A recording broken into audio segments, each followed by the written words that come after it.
Choo choo choo. 5, 4, 3, 2, 1. Welcome home. Ada Bapak Ibu Saudara yang terkasih dalam Tuhan nih. Shalom Bapak Ibu Saudara yang terkasih dalam Tuhan, kembali lagi bersama kami David dan Davidson di sini. Hari ini kami akan membawakan berita hangat dan pengumuman and what's going on di New Life Anugerah Kebenaran. Tapi sebelum kita masuk ke pengumuman, ada Bapak Ibu Saudara yang terkasih dalam Tuhan akan berulang tahun pada minggu ini. Yap. Dan listnya akan kami tampilkan di layar.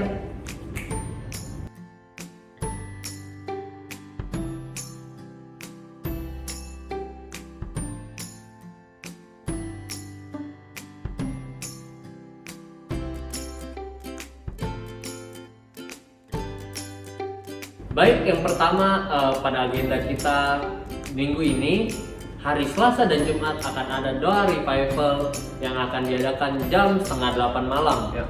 Dan doa revival ini terbuka untuk semua jemaat ya, Bapak Ibu Saudara, kami dorong untuk ikut doa, kita berdoa dalam satu roh, kita melatih roh kita untuk berdoa. Amin. Dan Bapak Ibu Saudara, please take note bahwa hari Rabu kami akan ada Heart to Heart Session bersama Yohanes Ricardo yang akan premier di New Life Anugerah Kebenaran YouTube channel jam 7 malam. Oke, selanjutnya akan ada Posterity episode ke-6 yang akan live di YouTube kita New Life Anugerah Kebenaran jam 8 malam. Yes, dan juga pada hari Sabtu akan ada acara yang menarik ya, yang belum ada sebelumnya, yaitu kita akan mereview produk dari jemaat kita sendiri New Life Anugerah. Wow. Itu juga akan kami tayangkan di YouTube channel New Life Anugerah Kebenaran. Ya. Oke, selanjutnya jangan lupa Bapak Ibu Saudara yang punya anak-anak kecil, hari ini ya, setelah kebaktian jam 5 sore akan ada kebaktian Little Disciples. Yes, jangan sampai ketinggalan Bapak Ibu jam 5 sore hanya di YouTube channel New Life Anugerah Kebenaran. Yap. Dan Bapak Ibu Saudara, sekian pengumuman dan berita hangat yang dapat kami sampaikan. Kami David dan Davidson Pamit undur diri. Tuhan Yesus memberkati. Mari kita berdoa.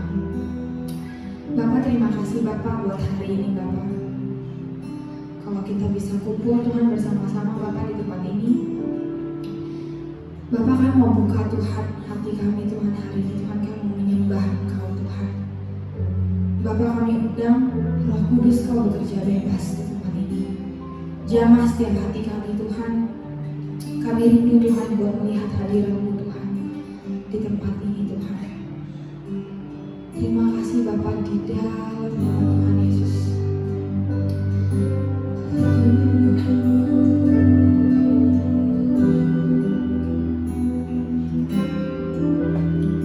Oh, karena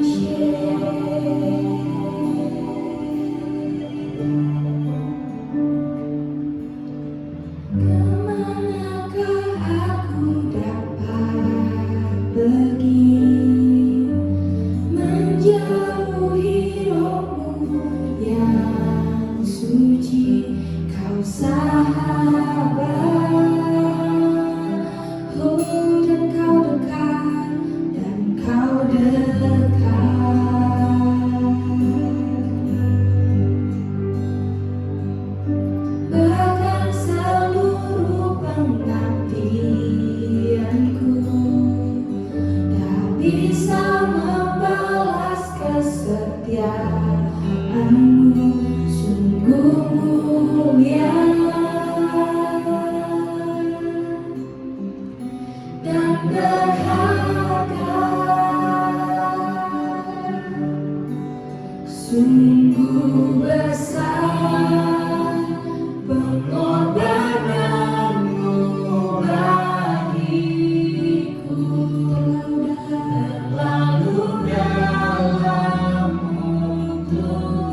Lord, I'm amazed by you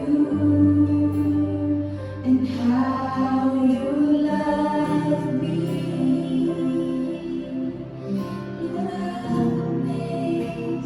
Lord, I'm amazed by you. Lord, I'm amazed. Lord, I'm amazed by you. Lord, I'm amazed by you. And how you love me.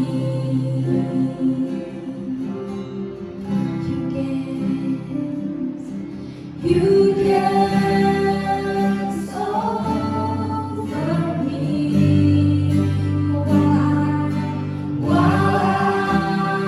am unaware.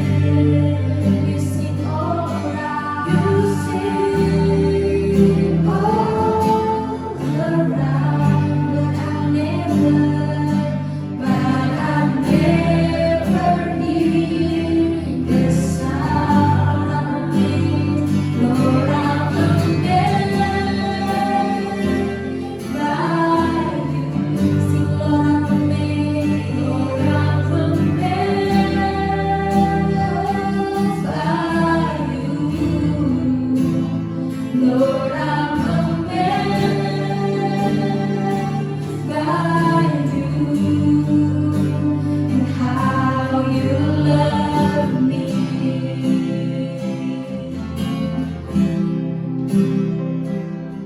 You paint the morning sky with miracles in mind, with miracles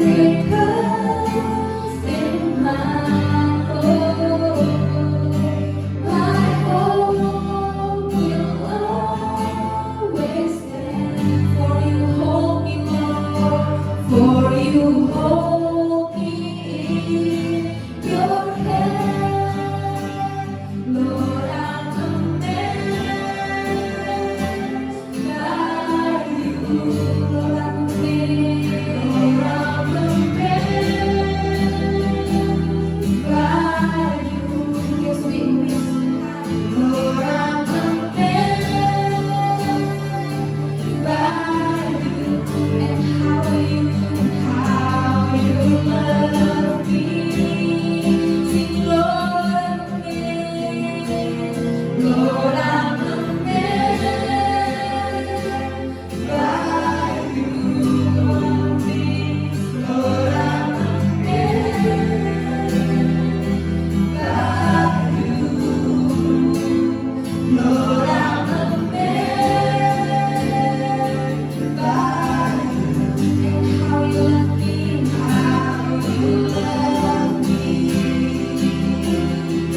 Lifted up high from death to life, forever our God is glorified. Servant and King, rescue the world. This is our God, holy. Will you carry all for us? Surrender your life upon the cross. Great is your love, pour for all. This is our God,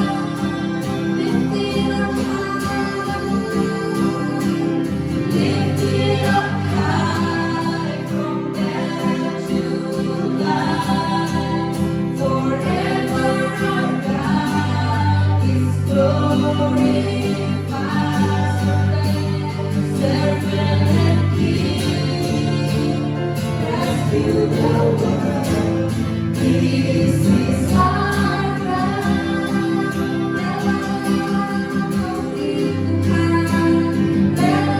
kau berikan segalanya, obatkan hidupmu bagiku. Kau terbesar, Kaulah Tuhan. Kau bangkitkanlah kamu, selamanya Kau diagungkan. Raja mulia, berkuasa, Kaulah Tuhan. Rela kau berikan segalanya, korbankan hidupmu bagiku. Kau terbesar dan termulia, Kaulah Tuhan. Kau bangkitkanlah kamu, selamanya Engkau diagungkan. Raja mulia, berkuasa, Kaulah Tuhan.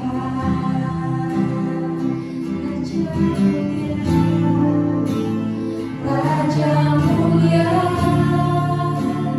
berkuasa, Kaulah Tuhan.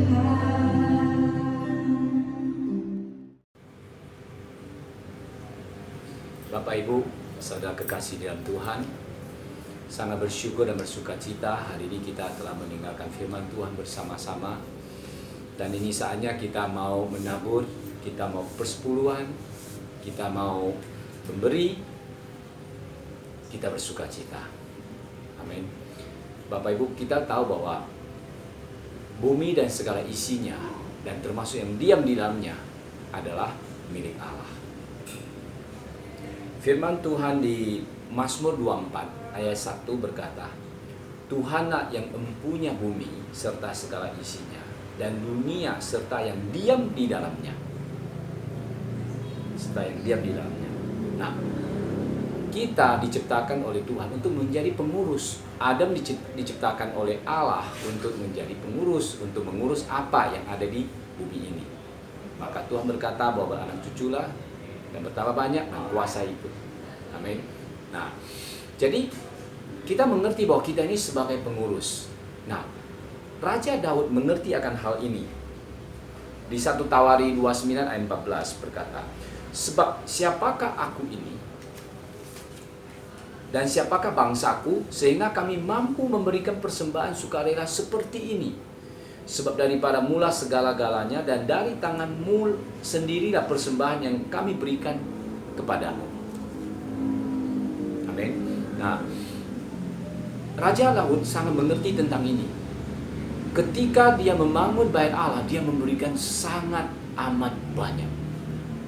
Sangat amat banyak. Begitu juga termasuk rakyatnya, bangsanya, memberikan sangat banyak. Tapi dia mengerti bahwa itu dari Tuhan. Kita hanya sebagai pengurus. Ya, kita mengurus apa yang Tuhan percaya kepada kita, apa yang Tuhan berkati kepada kita untuk kerajaan Allah. Amin. Bangun bait Allah. Amin. Memperlebar kerajaan Allah. Nah, sekaranglah waktunya untuk kita menabur, untuk kita memberi, ya, untuk kita mengembalikan apa yang Tuhan telah berkati kepada kita. Amin. Dan kita diberkati.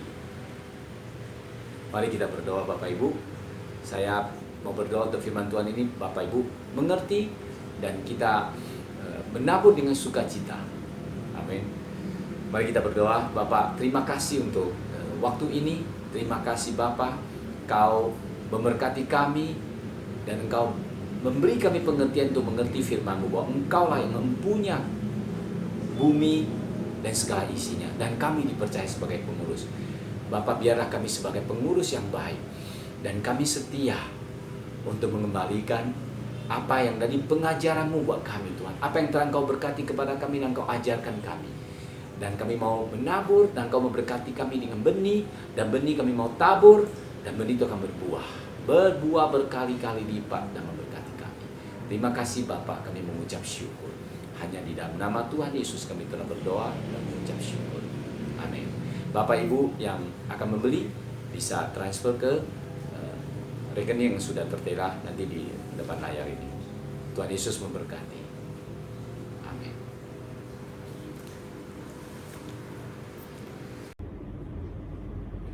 Sebentar lagi kita akan mendengarkan firman Tuhan yang akan disampaikan oleh Pastor Stefanus.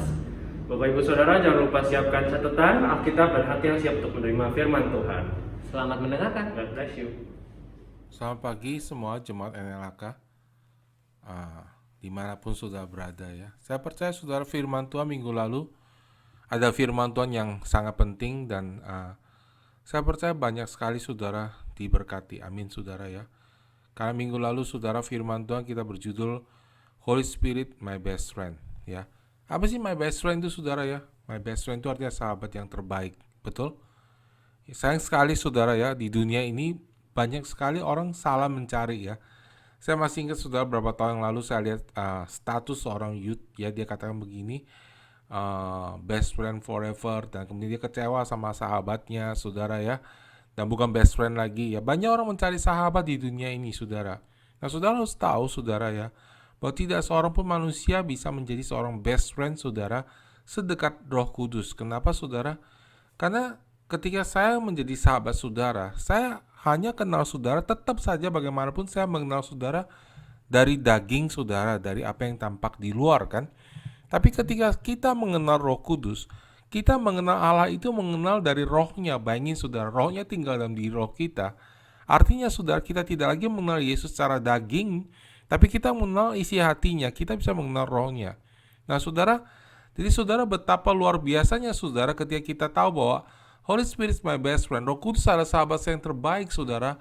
Wow, itu luar biasa sekali saudara ya. Kenapa saudara? Karena Holy Spirit hanya dia Roh Kudus yang bisa memfulfill kerinduan hati saudara untuk mengerti, untuk seseorang yang benar-benar mengerti saudara, yang memahami saudara.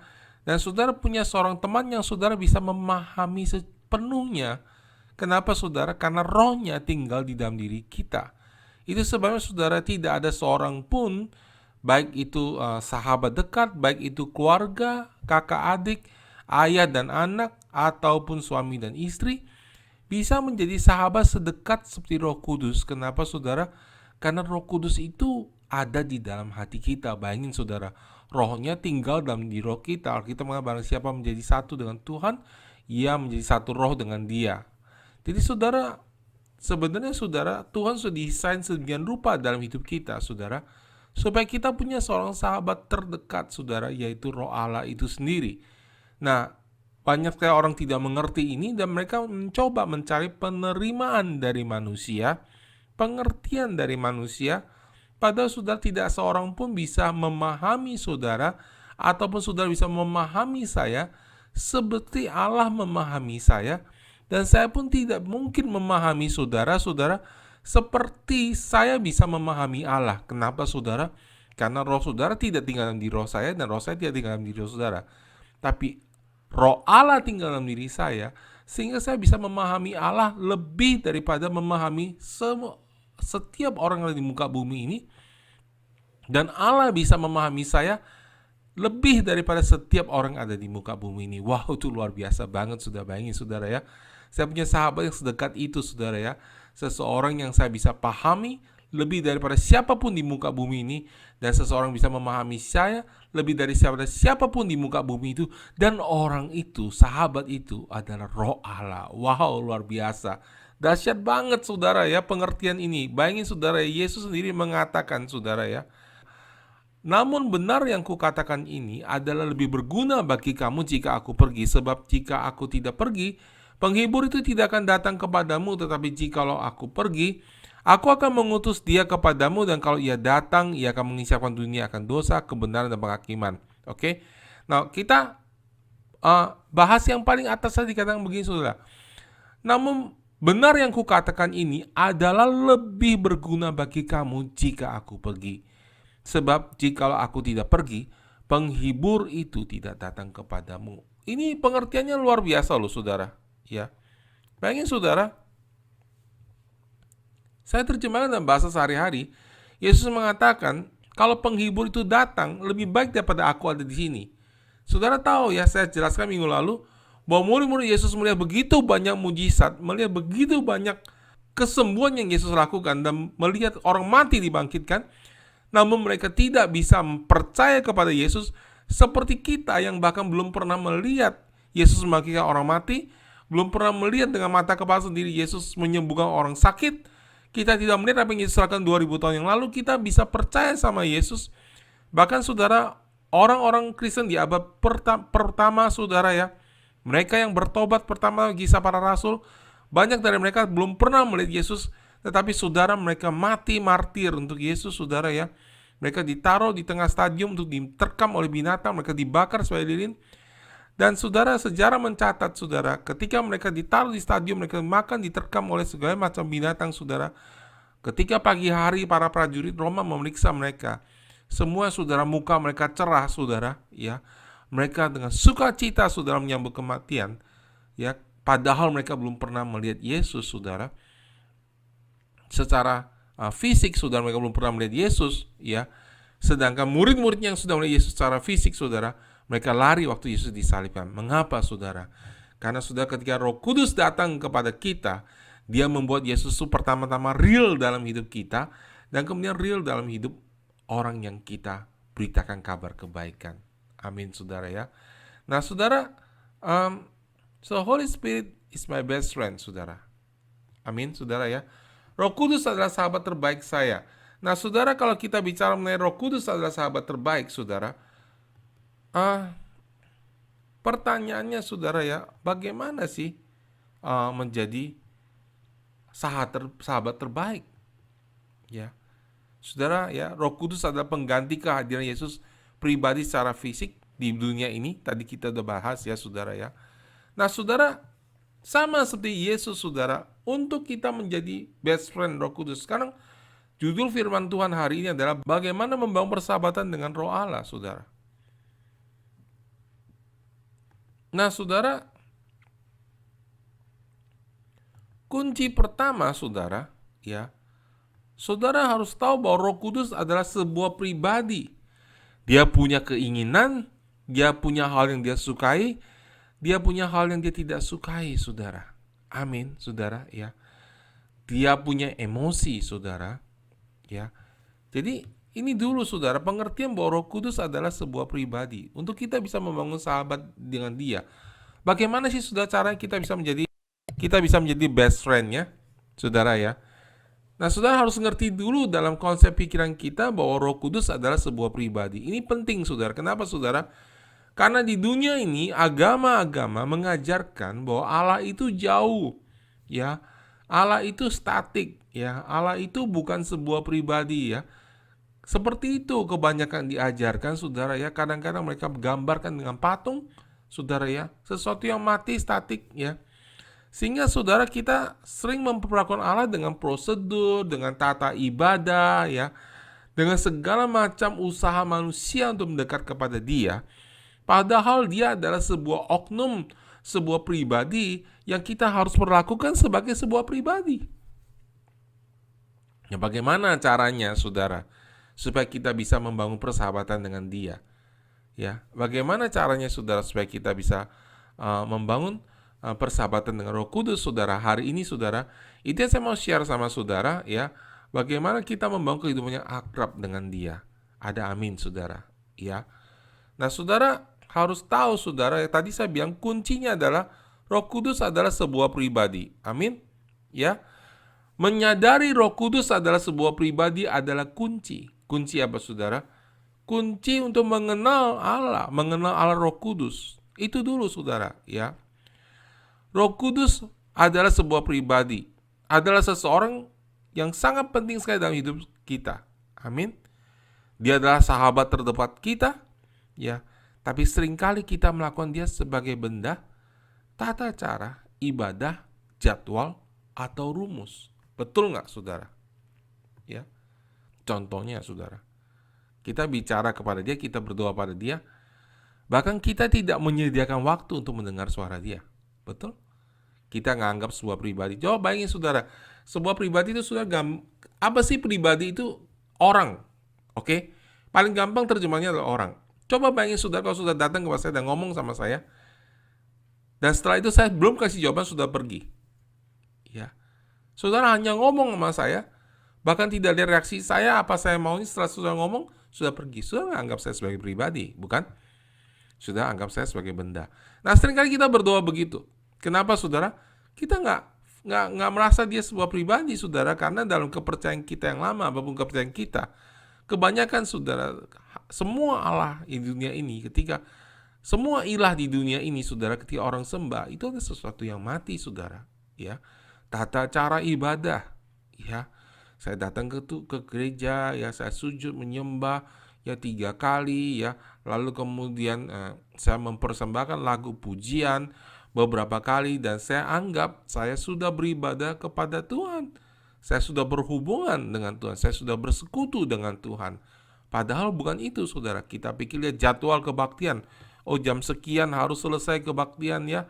Itu saya ketemu Tuhan, itu pakai jadwal, saudara, ya. Atau bahkan sebagai rumus, ya. Pastor, bagaimana sih caranya mendapatkan jawaban doa? Saya harus berdoa bagaimana? Saya ingat dulu, saudara, ya, seorang teman saya, saudara, dia dari kepercayaan yang pai-pai, saudara, ya, yang sembahyang, ya. Kemudian dia datang kepada Tuhan, dia tanya sama saya, ya, Stefanus, bagaimana sih caranya, ya, saya bisa berdoa sama Tuhan? Apa yang saya harus lakukan, saudara, ya? Saudara, di dalam kekristenan, di dalam hubungan dengan Tuhan, saudara, bukan apa yang harus saudara lakukan. Siapa kita? Itu yang penting. Amin, saudara. Ya. Ketika anak saya datang kepada saya, berbicara kepada saya, bukan bagaimana cara berbicara yang nomor 1. Oke? Nah, tentu anak saya harus belajar. Saya mengerti maksud saudara. Maksudnya adalah berbicara dengan hormat, berbicara dengan nada yang sopan. Betul, itu semua benar. Tapi pertama-tama dan terutama, saudara, anak saya bisa nyelonong masuk ke kamar saya yang ketika saya sedang bekerja atau saya sedang melakukan pelayanan, dia bisa nyelonong bicara sama saya. Pertama-tama bukan karena bagaimana caranya. Dia bisa lakukan itu pertama-tama karena siapa dia? Dia adalah anak saya.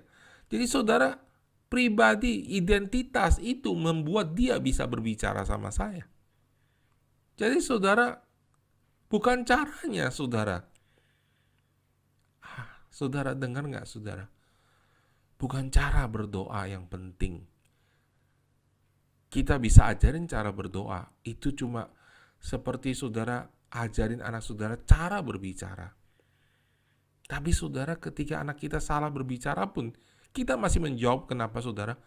Karena hubungan. Karena dia adalah anak dan kita adalah orang tuanya. Jadi saudara, itu artinya saudara memperlakukan atau mengerti bahwa Roh Kudus adalah sebuah pribadi. Ya. Karena dia adalah sebuah pribadi, kita harus memperlakukan dia sebagai seorang pribadi. Amin. Ya. Dia adalah sebuah pribadi dengan identitas dan emosi. Pribadi itu harus dikenal, nggak bisa dihafal. Amin. Ya. Kadang-kadang saudara ya, saya tahu apa yang istri saya suka. Kadang-kadang saya tidak tahu. Saya tahu apa yang dia suka, tapi tetap dia nggak suka. Kenapa saudara? Karena hubungan antar manusia itu bukan rumus. It's a hubungan, it's a relationship.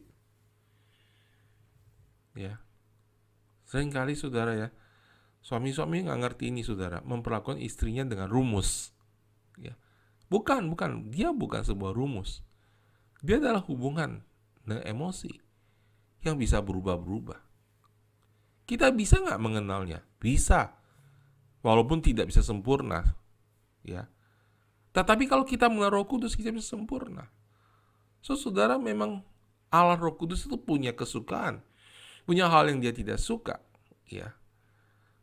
Dia juga punya sebuah emosi, saudara. Itu sebabnya, saudara, ketika kita mengenal dia dengan baik, saudara, kita punya kemampuan atau kita punya pengaruh, kita punya hubungan yang baik, kita tahu bagaimana caranya membuat dia bisa bekerja. Dia mau bekerja, lebih tepatnya, saudara, membuat dia mau bekerja dalam situasi di mana tidak ada hadirat Tuhan, tapi ketika kita mengenal dia, kita bisa tahu caranya. Kalau saya lakukan ini, langkah ini saya lakukan, dia pasti akan bekerja. Ya. Bukan rumus, saudara. Itu nggak bisa diajarkan tuh karena saudara punya pengalaman sama dia. Amin. Ya. Nggak bisa diajarkan caranya begini, nggak bisa, saudara. Saudara, itu kesalahan kebanyakan orang, saudara. Kenapa, saudara? Orang sering bertanya, gimana sih cara ngusir setan? Gimana sih cara mendoakan orang sakit? Gimana sih cara berdoa supaya dijawab? Saya tanya sama saudara sekarang. Di Alkitab ada nggak cara mendoakan orang sakit? Ada. Caranya gimana? Tumpangan tangan ke atas orang sakit. Dan orang itu akan sembuh. Usirlah setan. Dan setan akan keluar.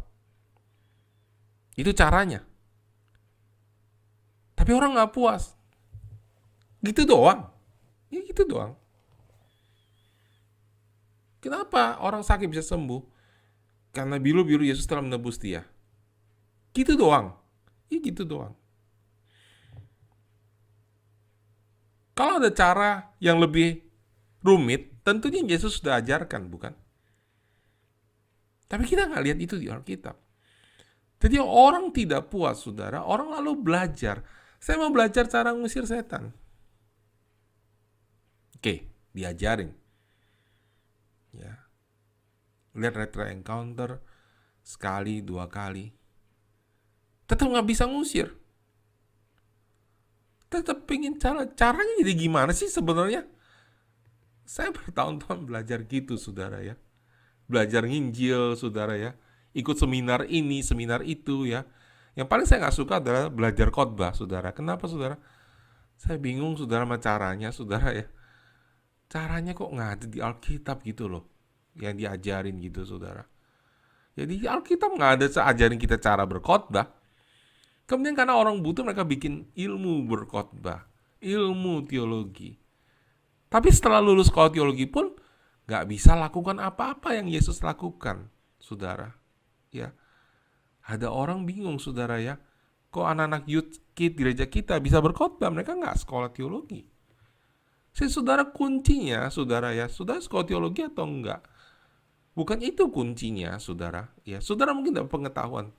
Tapi kuncinya adalah pengenalan Roh Kudus. Pengetahuan penting, saudara. Ya, pengertian kebenaran itu penting. Amin. Sudah tahu, sudah bisa mengusir setan. Penting. Kita tahu bahwa dosa kita telah diampuni. Penting. Kita tahu kita punya kuasa dalam nama Yesus untuk mengusir setan. Dan dalam nama Yesus orang sakit itu akan sembuh. Penting banget, saudara. Tetapi saudara, setelah saudara tahu semua itu, saudara, ya, tetap aja saudara, kuasanya saudara tidak besar. Kenapa saudara? Karena saudara, kunci rahasianya, saya kasih tahu saudara, dengarkan baik-baik, kedalaman persahabatan kita dengan Roh Kudus menentukan kuasa pelaksanaan dari apa yang telah kita ketahui atau yang telah kita pelajari di Alkitab. Karena Yesus mengatakan Yohanes 15, barang siapa tinggal dalam aku dan aku dalam dia, dia akan berbuah banyak. Di luar aku, kamu tidak bisa berbuat apa-apa. Tetaplah tinggal di dalam aku dan aku di dalam kamu, artinya tetaplah menjaga hubungan. So, saudara, kuncinya itu, saudara, luar biasa sekali, saudara. Yesus tidak pernah ajarkan apa-apa, saudara, ya. Yesus, saudara, ya, sama dengan kita. Bedanya, saudara, waktu dia pelayanan 5.000 beri roti untuk 5.000 orang, ya, dengan 5 roti dan 2 ikan selesai semua pelayanan, semua pulang, saudara, apa yang dilakukan? Dia didorong untuk berdoa. Dia berdoa, saudara. Dia pergi berdoa. Hubungannya yang luar biasa, itu yang kuncinya yang kita tiru, saudara. Ya, bukan metode dan caranya. Saudara mengerti nggak, saudara? Saya kasih saudara sebuah rahasia yang besar sekali supaya jemaat kita bisa hidup berkemenangan. Ada amin? Ya. Kita bisa adakan segala macam seminar, saudara, tentang penginjilan, segala macam seminar tentang mengusir setan, tentang mendoakan orang sakit, tentang tumpang tangan, saudara, ya. Lalu ditambah dengan sebagai macam cara yang mereka ajarkan. Tapi pada akhirnya, saudara, hubungan kita dengan Tuhan menentukan otoritas rohani kita. Wow, ini rahasia luar biasa, saudara. Ya. Dan ini sesuai dengan Alkitab. Jadi saudara cukup usir setan dalam nama Yesus, dia nggak pergi. Orang lain dalam nama Yesus pergi. Apa bedanya? Hubungannya dan keterlatihannya. 2 hal itu aja, saudara. Amin, saudara. Ya. Nah, sekarang sudah kita tahu kuncinya adalah hubungan.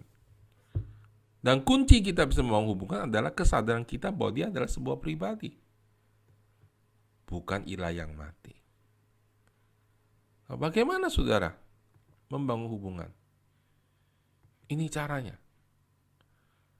Sama seperti saudara, kalau saudara punya sahabat di dunia ini, sebuah pribadi. Coba saudara bayangkan, ini sebenarnya gampang banget dimengerti. Kalau saudara punya sahabat di dunia ini, orang, karena orang manusia itu berubah pribadi. Bagaimana caranya supaya persahabatan saudara bertambah baik? Oh, saudara sogok dia, ya, nyontek bareng. Itu manusia, men. Ya, itu persahabatan yang terjadi karena manusia berdosa, saling merusak. Tapi mereka anggap itu persahabatan. Kalau nggak nyontek bareng, kamu nggak perhatiin saya. Oh, bikin dosa rame-rame. Ya, ada orang bilang gini, saya lebih suka cerita sama orang di luar gereja karena orang di luar gereja itu menerima saya apa adanya. Apa sih dimaksud dengan menerima saya apa adanya? Kalau saya cerita dosa, mereka nggak menghakimin saya. Apa yang dimaksud nggak menghakimin saya? Oh, kalau kamu berbuat dosa, saya juga happy. Oke lah, kamu emang pendosa, saya juga pendosa. Sama-sama happy, saya nggak menghakimin kamu. Maksudnya mereka tidak menghakimi adalah, saudara, mereka tidak menegakkan standar firman Tuhan. Amin. Kalau saudara lihat satu orang sudah berbuat dosa, kita bilang tegurlah dia di bawah 4 mata. Itu bukan menghakimin. Itu berusaha menolong dia, menyelamatkan dia. Kalau menghakimin tuh bilang gini loh, kamu tuh udah gak ada harapan. Allah sudah tidak mengasihi kamu. Nah, itu menghakimin. Tapi kalau kita menolong dia dan bilang kamu harus keluar dari itu, bro. Hidupmu akan hancur karena itu. Itu bukan menghakimin. Masa saudara melihat ada anak saudara mau jatuh ke jurang, saudara bilang, stop nggak? Sekarang harus stop, karena kamu jatuh. Kamu mati kalau kamu jatuh. Itu menghakimi enggak? Bukan, saudara. Ya, itu menolong. Jadi saudara, itu bukan persahabatan kalau saudara melihat orang berbuat dosa dan biarkan dia berbuat dosa. Amin. Ya. Nah, persahabatan yang benar tuh gimana sih, saudara? Pertama, hormat. Ada amin, saudara. Ya. Hormat. Kalau saudara bicara sama teman saudara, sama pasangan saudara, tanpa rasa hormat, lalu pakai kata kasar, saudara, kalimat-kalimat kasar, kalimat-kalimat kebun binatang, kira-kira gimana sih hubungan saudara? Atau kalau saudara nggak memperhatikan perasaan orang tuh gimana sih? Apakah orang itu suka nggak dekat sama saudara? Enggak. Betul nggak, saudara? Kita suka dekat sama orang yang menghormati kita, yang anggap bahwa kita bicara itu penting. Betul nggak? Begitu juga dengan Tuhan. Begitu juga dengan Roh Kudus. Takut akan Tuhan adalah saya menyadari hadirat Tuhan. Itu hormat sama Tuhan. Amin nggak, saudara? Ya. Simple. Orang nggak ngerti apa takut akan Tuhan. Takut akan Tuhan itu sadar bahwa dia punya hadiratnya ada, dia sebuah pribadi. Dia hadir di sini dan saya lebih sadar hadiratnya daripada orang sekeliling kita, sehingga saudara, ketika saya ingin ngomong sama seseorang, saya ingin marah sama seseorang, bukan lagi takut bahwa saya berbuat dosa dengan memarahi orang itu, tapi karena saya takut saya mendukakan hati Roh Kudus yang ada dalam diri saya, karena dia adalah sahabat terbaik saya. Saya lebih tidak mau, lebih khawatir bahwa Roh Kudus terluka, Roh Kudus dipadamkan di dalam hati saya, daripada orang itu yang saya tegur marah. Saya lebih mau memperhatikan apa yang Roh Kudus katakan dalam hati saya daripada apa orang itu katakan. Itu takut akan Tuhan. Hargai. Amin.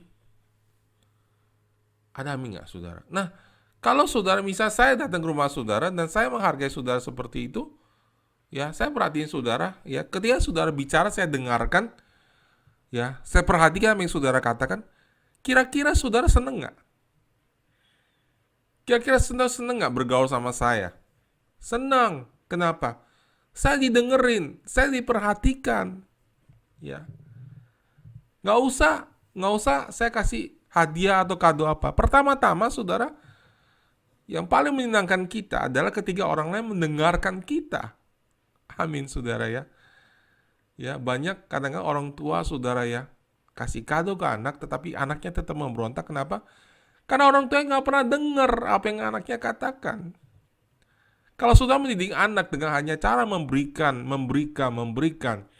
kebutuhan fisiknya, tapi saudara tidak pernah mendengarkan apa yang menjadi keluhan dan isi hatinya, saudara, dia akan memberontak. Kenapa, saudara? Hubungan tidak terbangun. Demikian juga dengan Allah, saudara.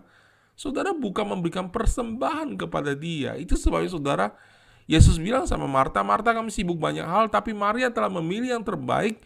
Dia duduk di kakiku, dia mendengarkan. Jadi bagaimana cara membangun hubungan, saudara? Dengarkan, perhatikan apa yang dikatakan. Nah, saudara, luar biasa ayat ini. Saudara coba perhatikan. Di dalam Amsal 2. Apa yang dikatakan di sini, saudara? Hai anakku, jikalau engkau menerima perkataanku, menyimpan perintahku di dalam hatimu. Saudara terima apa yang disampaikan firman Tuhan, simpan di hati sehingga telinga memperhatikan hikmat, mencenderungkan hatimu kepada kepandaian. Ya, jikalau engkau berseru kepada pengertian dan suaramu kepada kepandaian, jikalau engkau mencarinya seperti mencari perak, mengejarnya seperti mengejar harta terpendam, maka engkau akan memperoleh pengertian takut akan Tuhan dan mendapat pengenalan akan Allah, karena Tuhanlah yang memberikan hikmat. Sini dulu, saudara, sampai di sini dulu, ya. Ini luar biasa loh ayat ini, saudara. Waduh, ini ayat favorit saya, saudara, di Amsal, saudara. Jikalau engkau, kita baca lagi saudara, hai anakku, jikalau engkau menerima perkataanku dan menyimpan perintahku di dalam hatimu, sehingga telingamu memperhatikan hikmat dan engkau mencenderungkan hatimu kepada kepandaian, ya jikalau engkau berseru kepada pengertian, atau berteriak kepada pengertian, dan menunjukkan suaramu kepada kepandaian. Jikalau engkau mencarinya seperti mencari perak dan mengejarnya seperti harta terpendam, maka engkau akan memperoleh takut akan Tuhan dan mendapat pengenalan akan Allah.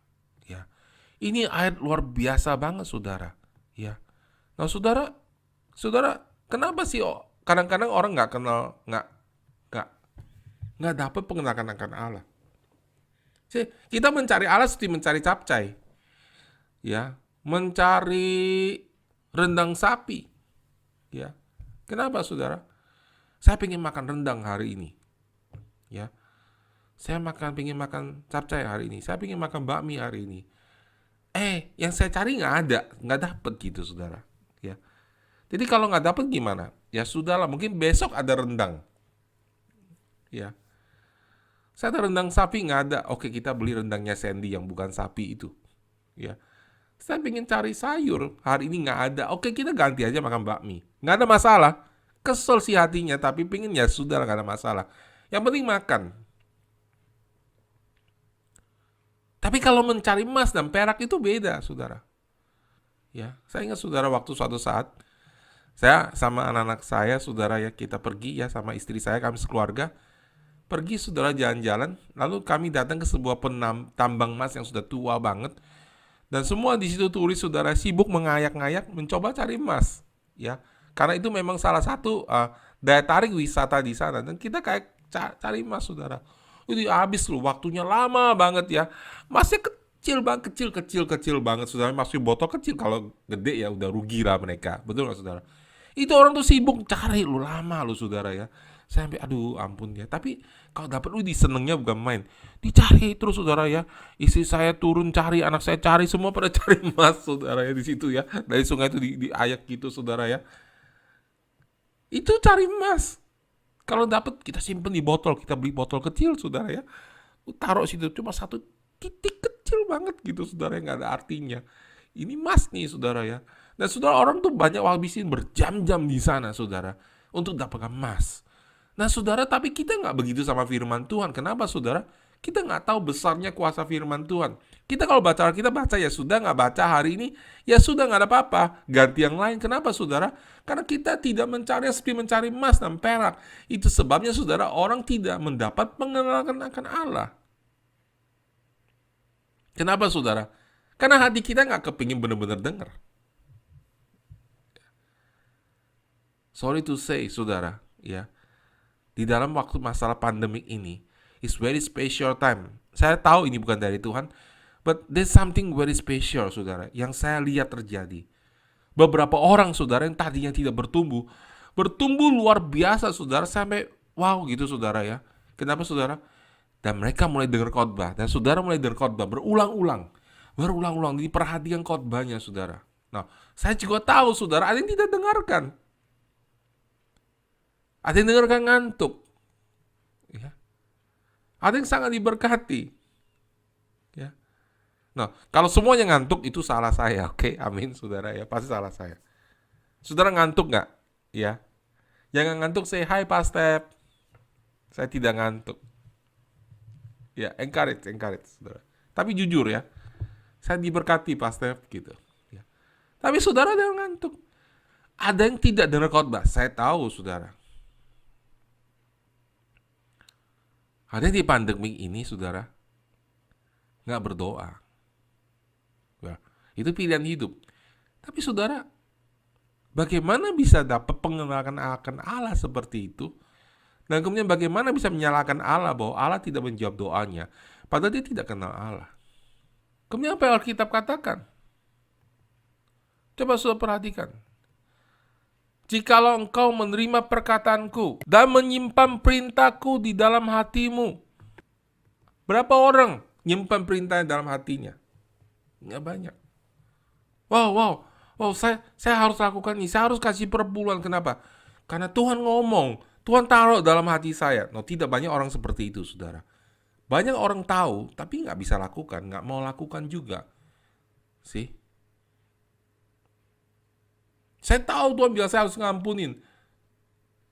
Tapi susah. Tapi Tuhan ngomong jelas tadi bahwa saya harus ngampunin. Ya.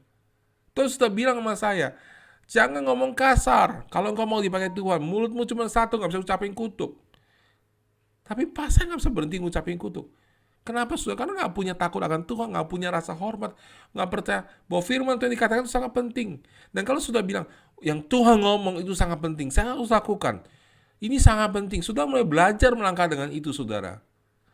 Saudara akan makin peka sama Tuhan, dan saudara akan makin tajam mendengar suara Tuhan, dan saudara akan berjalan dengan penuh dengan kuasa. Takut akan Tuhan. Amin, saudara. Betul nggak? Kalau saudara, saya aja males saudara ngomong sama orang, saudara ya. Yang kalau saya ngomong tuh nggak ada respon, nggak jawab, nggak ngomong apa-apa, saudara ya. Malas, saudara. Saya suka kalau ketemu orang, saya ngomong, saya punya ide begini, dia harus jawab, dia ingat apa yang saya katakan. Berapa murid saya pilih begitu, saudara. Saya pilih mereka jadi murid, kenapa, saudara? Karena mereka ingat semua saya ajarin. Wow, orang ini benar-benar memperhatikan apa saya katakan, dia menghargai saya. Apalagi Roh Kudus, saudara, kalau sudah menghargai dia akan buka pewahyuan kepada saudara. Dia akan buka firman kepada saudara. Dia akan buka pengertiannya pada saudara secara luar biasa. Amin, saudara. Itu caranya kita membangun persahabatan. Kita dengar apa yang dikatakan, catat. Belajar lakukan.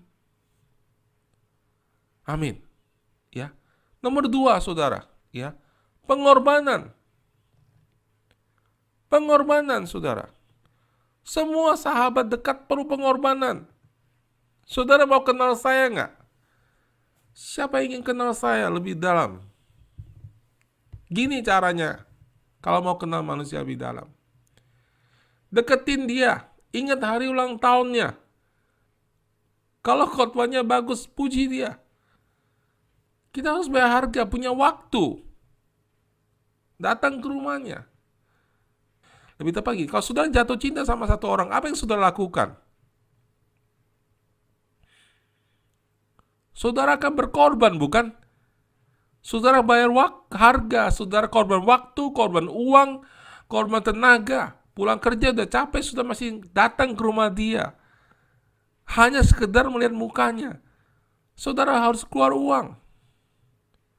Pergi ke sana, tenaga, waktu. Amin, saudara. Begitu juga dengan Roh Kudus, saudara. Kalau sudah mengenal dia, sudah mau kenal dia, pasti ada harga yang sudah bayar, pasti ada waktu yang sudah keluarkan, pasti ada uang yang sudah harus keluarkan, pasti ada tenaga yang saudara keluarkan untuk mengenal dia. Nah, saudara, pengenalan itu harus bayar harga. Banyak orang, saudara, bingung. Bukannya keselamatan gratis ya, Pak? Keselamatan gratis, keselamatan anugerah. Banyak orang bingung antara keselamatan dan pengenalan. Keselamatan itu selalu gratis. Keselamatan itu bicara mengenai identitas kita sebagai anak, anugerah kebenaran bahwa kita sudah dibenarkan sekali untuk selama-lamanya, hidup kekal bahwa kita sudah mendapatkan hidup yang kekal dan pengampunan yang kekal. Hanya karena saudara mendapatkan pengampunan yang kekal, bukan berarti saudara sesungguhnya menangkap arti itu. Kenapa, saudara? Belum tentu saudara kenal siapa yang memberikan saudara pengampunan itu. Saya kasih contoh, saudara. Anak saya lahir dari saya. Lebih tepatnya dari rahim istri saya, tapi dari benih saya. Anak saya lahir dari saya. Tidak langsung kenal saya, kan? Saya mengasihi 3 anak saya sejak dari kecil. Tapi untuk mengenal saya, mereka perlu waktu untuk sama saya. Mereka harus belajar apa yang papanya suka, apa yang papanya nggak suka. Demikian juga dengan Roh Kudus, saudara. Untuk mengenal dia, saudara, kita perlu punya waktu, kita perlu punya harga dibayar. Kenapa, saudara? Karena pengenalan itu selalu akan berbicara mengenai panggilan, kuasa, pengalaman serta kedewasaan dalam Kristus. Begitu saudara mengenal Kristus, saudara akan punya pengalaman dengan Dia, saudara punya kedewasaan, saudara punya kuasa. Yesus bilang begini, barang siapa tidak mengikut salibnya dan tidak mengikuti aku, ia tidak dapat menjadi muridku. Sebab siapakah di antara kamu yang mau mendirikan sebuah menara tidak duduk dahulu membuat anggaran biayanya? Kalau cukup uangnya untuk menyelesaikan pekerjaan itu, Lukas 14 ayat 27-28. Paulus mengatakan, ya sudah lebih tegas lagi. Yang kukendaki ialah mengenal Dia dan kuasa kebangkitannya dan persekutuan dengan penderitaannya, di mana aku menjadi serupa dengan Dia di dalam kematiannya, supaya aku akhirnya beroleh kebangkitan dari antara orang mati. Bukan seolah-olah aku telah memperoleh hal ini atau telah sempurna, melainkan aku mengejarnya supaya kalau aku dapat juga menangkapnya, karena aku pun telah ditangkap oleh Kristus Yesus. Saudara-saudara, aku sendiri tidak menganggap bahwa aku telah menangkapnya.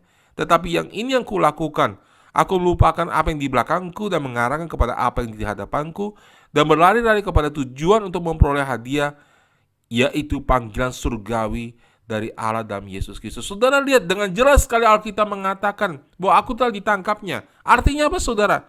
Kita sudah diselamatkan. Tapi apa yang Paulus kejar? Paulus mengejar pengenalan akan Dia. Kenapa, saudara? Kalau pengenalan kepada Allah, artinya saudara memperoleh, mengerti panggilan saudara. Baru saudara bisa mencapai panggilan saudara kalau saudara mengenal akan Allah. Ada amin, saudara. Ya, keselamatan yang saudara berikan, memberikan saudara damai, memberi saudara keyakinan, kepastian bahwa saudara sudah diampuni dosanya. Tetapi ketika saudara memakai keselamatan yang sudah dapatkan untuk kemudian membuat Roh Kudus, saudara mengenal Roh Kudus dan supaya Roh Kudus bangkit dalam diri saudara, dan saudara mencapai panggilan saudara, itulah hidup yang diberkati. Itulah kepuasan hidup. Ada amin, saudara. Ya. Tadi saya bicara ini lebih lanjut, kalau Allah kasih kesempatan, di bagian akhir khotbah ini. Jadi saudara, jelas banget saudara, ayat ini, bahwa pengenalan itu harga. Paulus bilang, aku sudah ditangkap. Aku ingin kenal Dia seperti Dia sudah kenal aku. Luar biasa banget, saudara. Allah mengenal kita. Allah peduli, Allah mengerti. Sudah tahu what's the problem with that song? Apa masalah dengan lagu itu? Allah peduli, Allah mengerti. Tapi jika engkau tidak mengerti apa yang Allah mengerti, Allah tidak bisa bekerja. Kenapa, saudara? Pengenalan Allah menghasilkan iman. Iman timbul dari pendengaran. Pendengaran akan firman Kristus, bukan firman Allah. Bahasa aslinya, iman timbul dari pendengaran, pendengaran akan firman Kristus. Di kitab Roma dikatakan, apa artinya, saudara? Artinya, firman yang memberikan pewahyuan tentang pekerjaan Yesus Kristus di atas kayu salib dan kuasa kebangkitannya. Firman yang seperti itulah yang memberikan iman kepada kita. Amin. Semua firman Allah kita dibukakan, baik di perjanjian lama maupun di perjanjian baru, berpusat pada Yesus Kristus. Amin. Banyak di Mazmur, Daud cerita penderitaan, sebenarnya bukan penderitaan dia. Daud tidak pernah turun ke dunia orang mati. Waktu dia tulis kitab Mazmur, apa yang dikatakan? Itu adalah penderitaan Kristus. Banyak orang tidak mengerti dan dianggap itu penderitaan untuk dirinya sendiri. Padahal saudara, Allah tidak menentukan kita untuk turun ke dunia orang mati. Kita punya hidup yang kekal. Amin. Kenapa ayat-ayat itu tidak menimbulkan iman? Karena tidak dibukakan, tidak mewahyukan Kristus. Jadi saudara, walaupun Allah mengasihi kita, Allah peduli sama kita, itu tidak merubah hidup kita. Sampai kita mengerti tentang Allah. Kita mengerti pikirannya, kita mengerti kehendaknya. Lalu kita berkata-kata sesuai dengan pikirannya, kita berkata-kata sesuai dengan kehendaknya.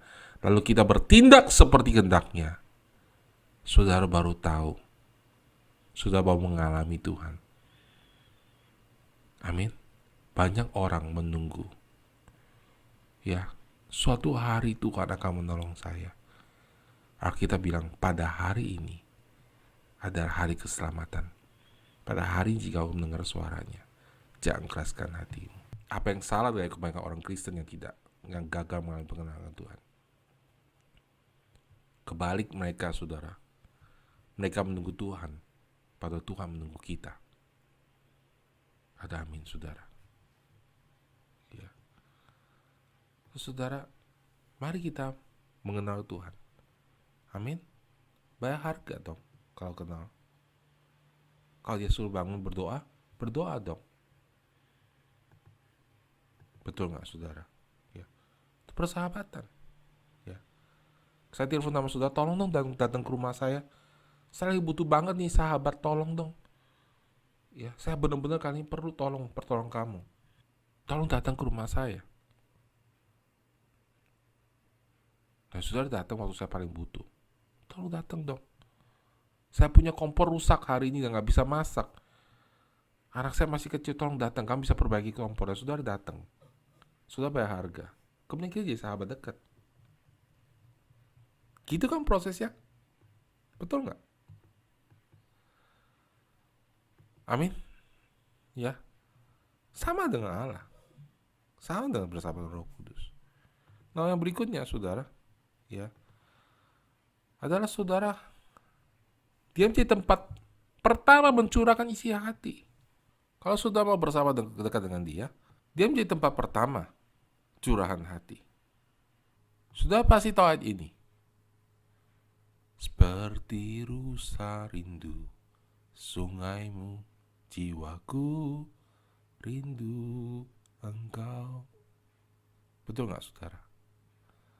Si rusa melindungi sungai berair, demikian jiwaku melindungi engkau, ya Allah. Jiwaku haus kepada Allah yang hidup. Bila aku datang melihat Allah, air mataku menjadi kering, dan air mataku menjadi makananku siang dan malam. Karena sepanjang hari orang berkata kepadaku, mana Allahmu? Inilah yang hendak ku ingat sementara jiwaku gundah gulana. Bagaimana aku maju menuju kepadatan manusia, berjalan maju dalam kepadatan manusia, mendahului mereka melangkah ke rumah Tuhan dengan sorak-sorai dan pujian, nyanyian syukur, dan keramaian orang-orang yang mengadakan perayaan. Tapi apa yang Alkitab katakan?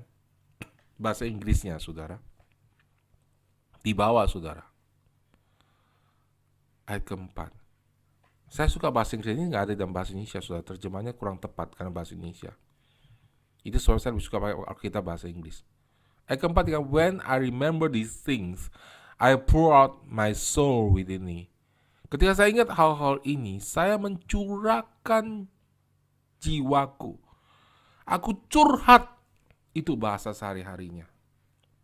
Saudara, Mazmur 121 ayat pertama, nyanyian Syara, aku melayangkan mataku ke gunung-gunung. Dari manakah datangnya pertolonganku? Pertolonganku ialah dari Tuhan yang menjadikan langit dan bumi. Ia tak akan membiarkan kakiku goyah, penjagaku tidak akan terlelap. Sesungguhnya tidak terlelap dan tidak tertidur penjaga Israel. Dia mengatakan begini, kemudian aku melayangkan mataku ke gunung-gunung. Dari manakah akan datang pertolonganku? Pertolonganku ialah dari Tuhan yang menjadikan langit dan bumi. Amin. Gunung-gunung itu apa, saudara? Gunung-gunung itu gunung-gunung yang bisa tolong kita, gunung-gunung perlindungan. Misalnya, kalau saudara punya masalah, saudara cari orang kaya, orang pintar, teman, lebih dahulu dibanding dengan Tuhan. Tapi dibilang di sini lebih dahulu dibanding daripada Tuhan. Dikatakan di sini, saudara, di Mazmur 93 ayat keempat, daripada suara air yang besar, daripada pecahan ombak gelombang yang laut yang hebat, lebih hebat Tuhan di tempat tinggi. Apa maksudnya, saudara? Masalah kita itu hebat. Masalah kita itu berat. Kita itu sulit, saudara. Tapi daripada kesulitan kita, saudara, yang hebat itu, masalah yang begitu hebat yang tidak bisa kita pecahkan, sakit penyakit yang begitu hebat, saudara, yang menimpa kita. Tapi saudara, keuangan begitu hebat. Tetapi saudara, pada gelombang-gelombang yang tinggi, lebih hebat Tuhan di tempat yang tinggi. Tuhan yang diutamakan lebih dahulu. Nah saudara, poin ini sangat penting. Kenapa saudara? Saya kasih tahu saudara. Banyak orang ketika punya masalah, saudara, ya, pertama mereka curhat ke manusia. Ya, kalau suami itu beda, saudara. Laki itu beda. Para laki itu nggak mau cerita biasanya. Kebanyakan ya. Kebanyakan laki-laki itu nggak mau ngomong. Kebanyakan, tidak semua juga, ya. Nah, wanita kebalikan, saudara, kebanyakan. Wanita ngomong sama siapa aja. Entah dia ngomong tetangga, ngomong sama temannya, yang penting dia harus ngomong. Kadang-kadang, saudara, dia ngomong sama tetangganya, akhirnya jadi gosip, saudara. Malah merusak hidupnya sendiri. Nah, saudara, apa artinya menjadi sahabat dekat? Sahabat dekat adalah tempat kita pertama mencurahkan isi hati kita. Betul nggak, saudara?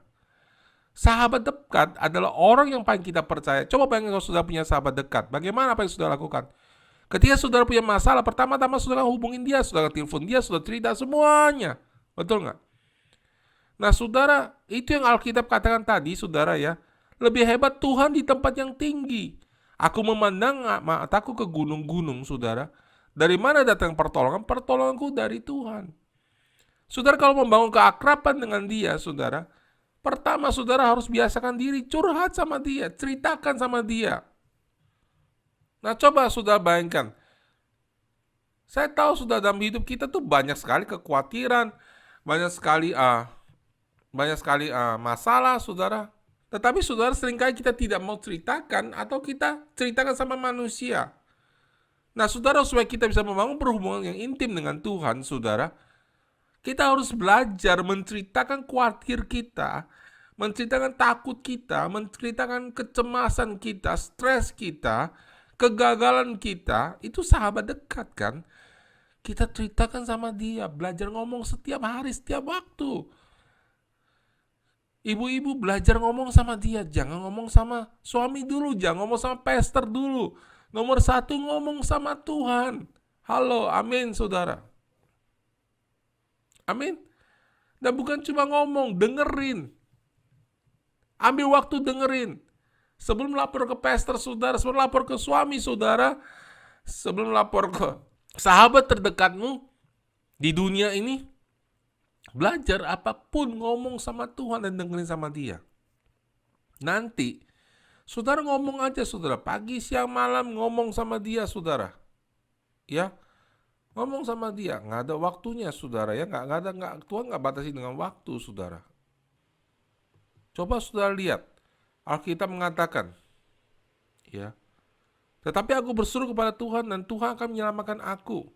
Di waktu petang, pagi, tengah hari, aku cemas, aku menangis dan ia mendengar suaraku.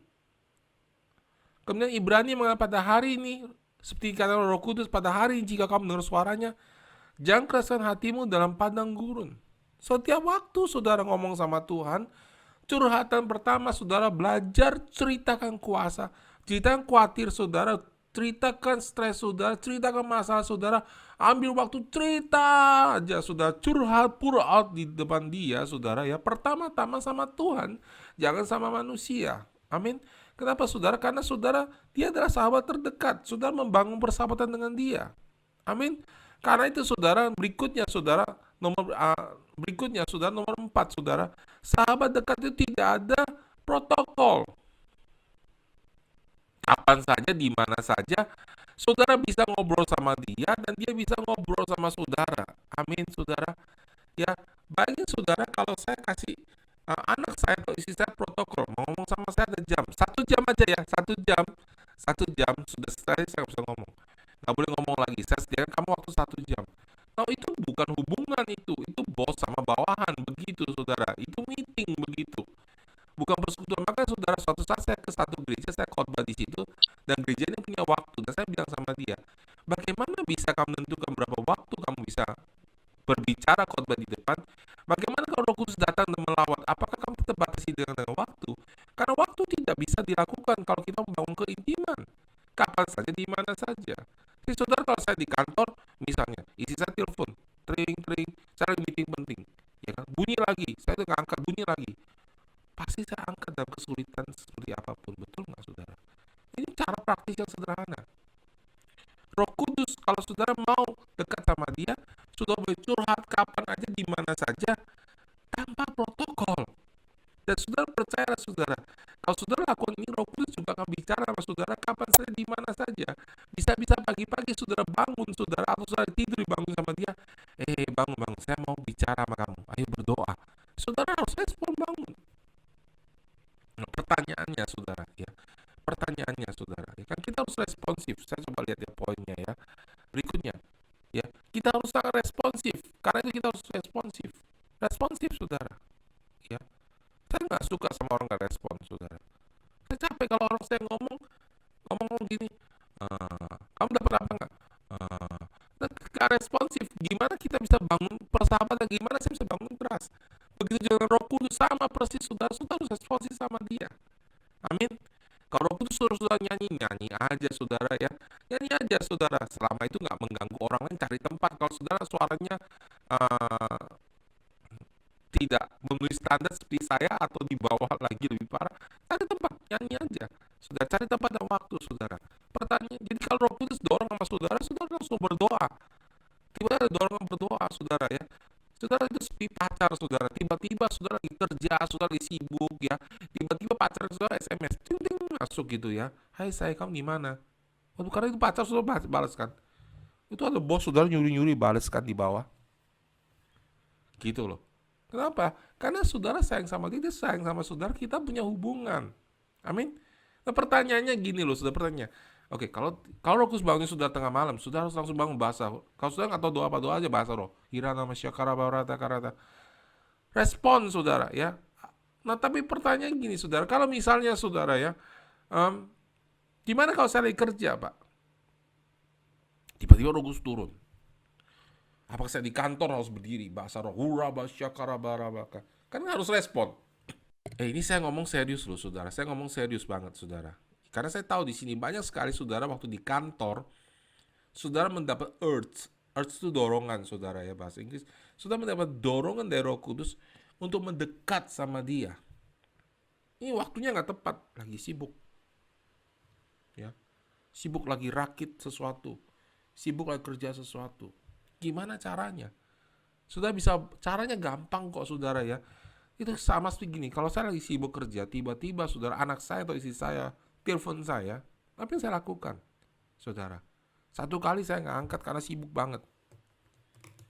2 kali saya nggak angkat. Ketiga kali saya mulai lihat, wah ini jangan penting nih. Gimana caranya saudara? Saya angkat telepon, saya bilang, halo sayang, apa kabar? Ada sesuatu yang penting? Oh, soalnya aku meeting sebentar, nanti aku balas ya. Kan begitu caranya kan?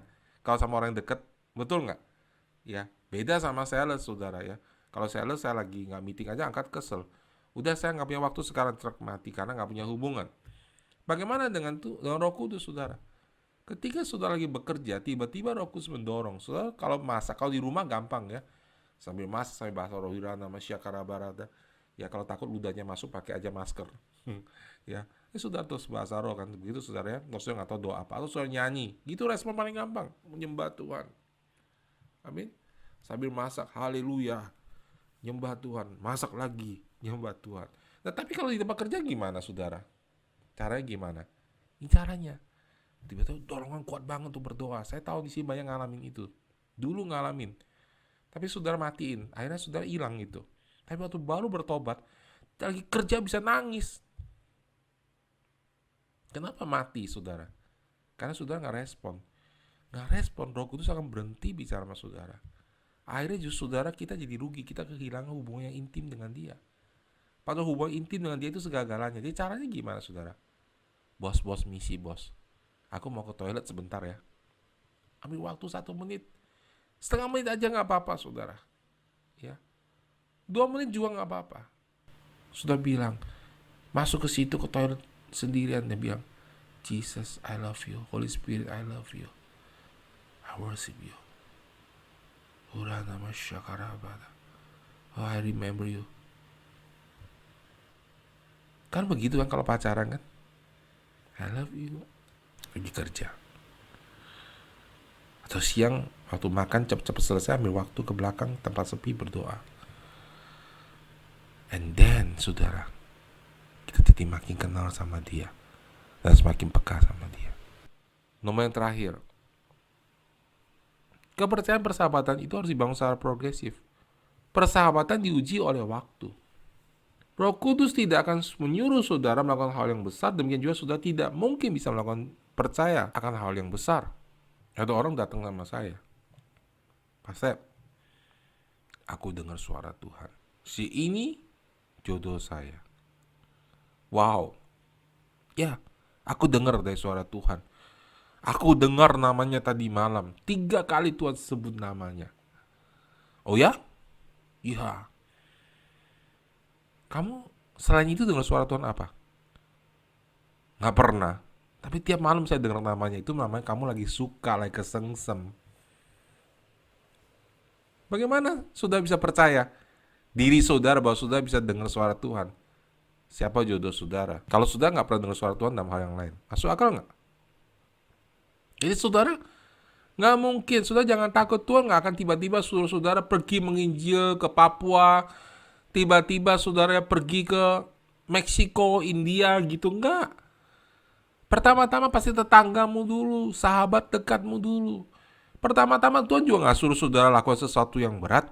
Pertama-tama Tuhan suruh saudara percaya dulu sama dia.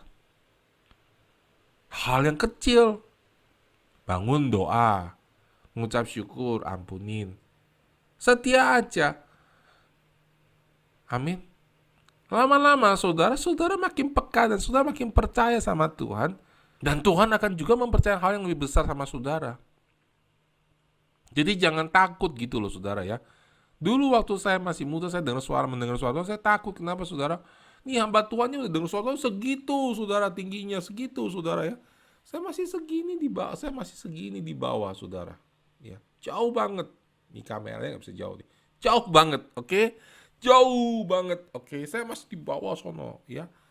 Jadi saya takut banget. Wih, ampun, dia dengar suara Tuhan peka banget saudara ya. Saya mah dengar apa juga nggak jelas saudara ya. Cuma tahu Tuhan mengasihi saya. Dan akhirnya saudara, saya akhirnya jadi putus asa. Saya nggak berani dengar suara Tuhan.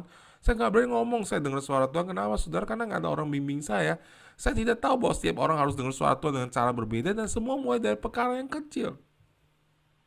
Sudah lihat hidup Abraham. Kejadian 22 ayat pertama.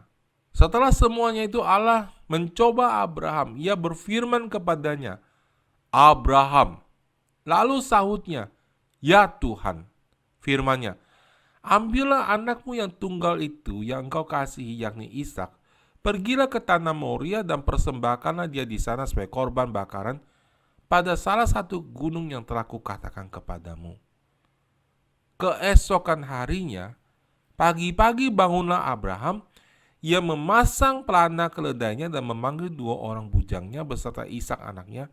Ia membelah juga kayu untuk korban bakaran itu. Lalu berangkatlah ia dan pergi ke tempat yang dikatakan Allah kepadanya. Wow. Luar biasa banget saudara. Tuhan berfirman kepada Abraham, Abraham.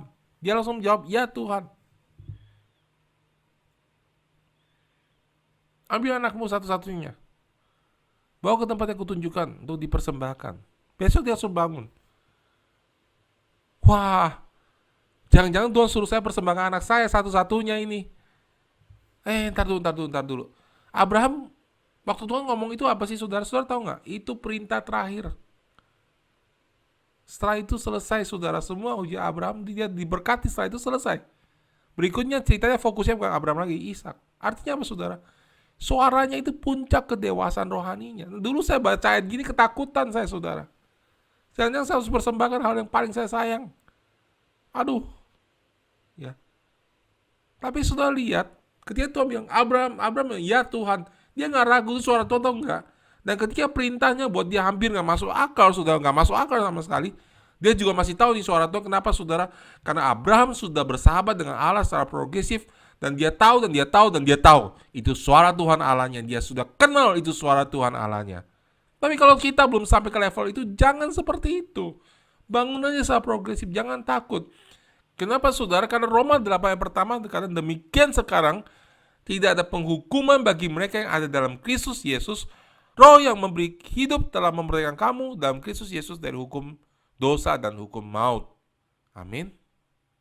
Kemudian ayat ke-14, semua orang yang dipimpin oleh Roh Allah adalah anak-anak Allah. Saudara lihat nggak di situ? Bahwa pertama dimulai, bahwa sekarang tidak ada penghukuman. Artinya apa saudara? Kalau saudara mau hidup dipimpin oleh Roh Allah, saudara harus tahu dulu bahwa kita tidak ada penghukuman di dalam Kristus Yesus. Artinya apa saudara? Kalau kita salah dengar suara Tuhan, nggak ada dihukum, jangan takut. Namanya juga belajar, betul nggak? Masa anak belajar berjalan, terus dia jatuh saudara supaya orang tua marahin dia? Enggak kan saudara? Dia sedang melatih dirinya. Amin saudara. Mari kita berdoa saudara. Bapak, aku berdoa supaya semakin hari kami semakin mengerti dan mendekat dengan Roh Kudus. Kami mengenal Dia. Dia tempat curhat kami, tempat kami curahkan semua isi hati kami. Semua rasa takut kami. Tempat kami pertama-tama datang. Tempat kami berbicara setiap hari. Dan Roh Kudus berbicara kepada kami setiap hari. Dalam nama Yesus. Amin. Tuhan Yesus memberkati. Saya percaya firman ini menjadi berkat dari banyak orang. Jangan lupa saudara bersaksi kau sudah mendapat berkat dari firman hari ini. Dalam nama Tuhan Yesus. Amin. Amin.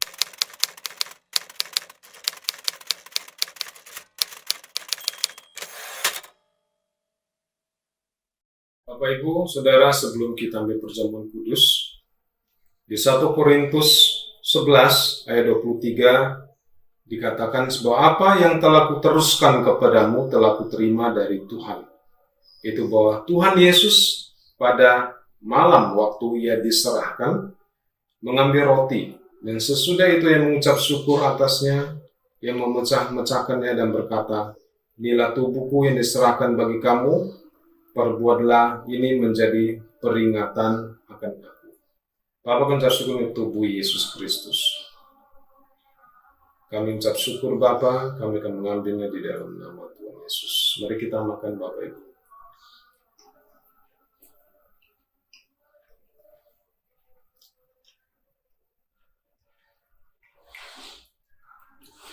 Ayat 25 dikatakan, demikian juga yang mengambil cawan sesudah makan lalu berkata, cawan ini ada perjanjian baru ini diteraikan oleh darahku. Perbuatlah ini setiap kali kamu meminumnya menjadi peringatan akan aku. Terima kasih Bapa untuk darah Yesus Kristus. Mari kita minum Bapak Ibu.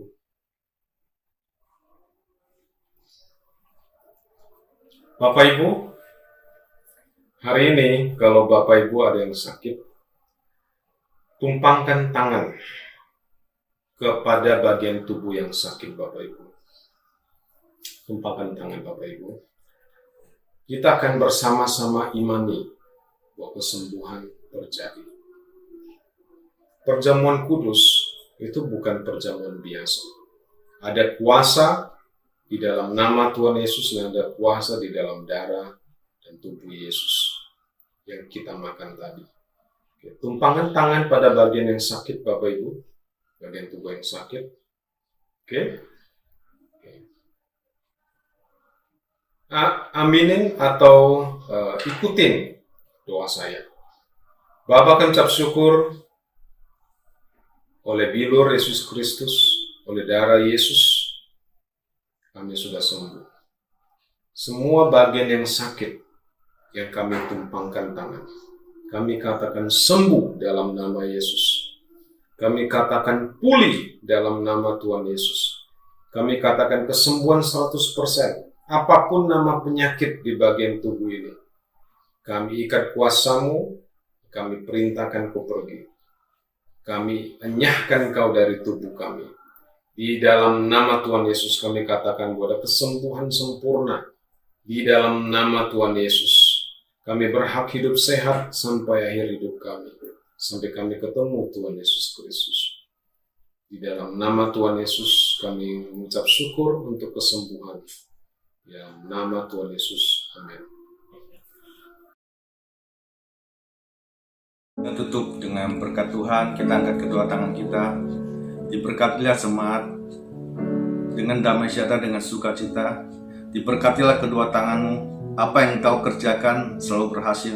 Diberkatilah kesehatanmu dengan kekuatan kesehatan ilahi, dengan usia panjang. Diberkatilah rumah tanggamu akan selalu ada damai sejahtera, ada sukacita. Anak-anak selalu diberkati, anak-anak akan menjadi berkat. Diberkatilah, aku memberkati engkau di dalam nama Tuhan Yesus Kristus. Amin.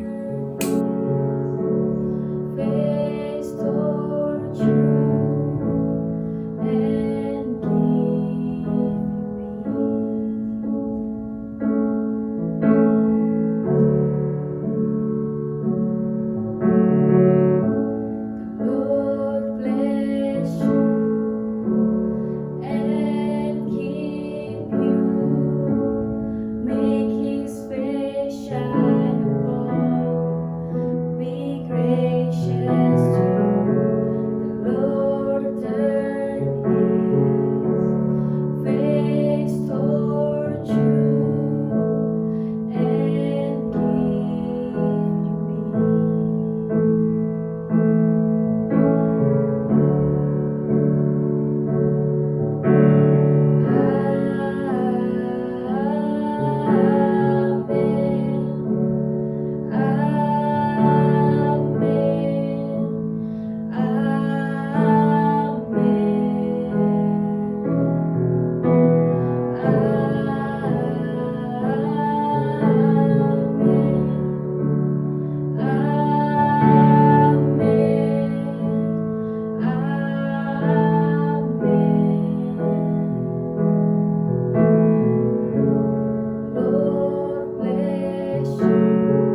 Halo. Hai Cindy.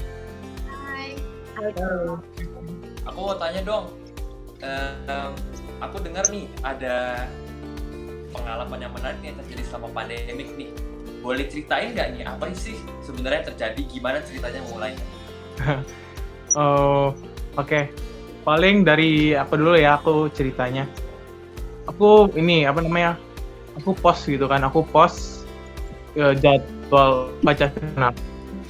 Terus tiba-tiba si respon gitu.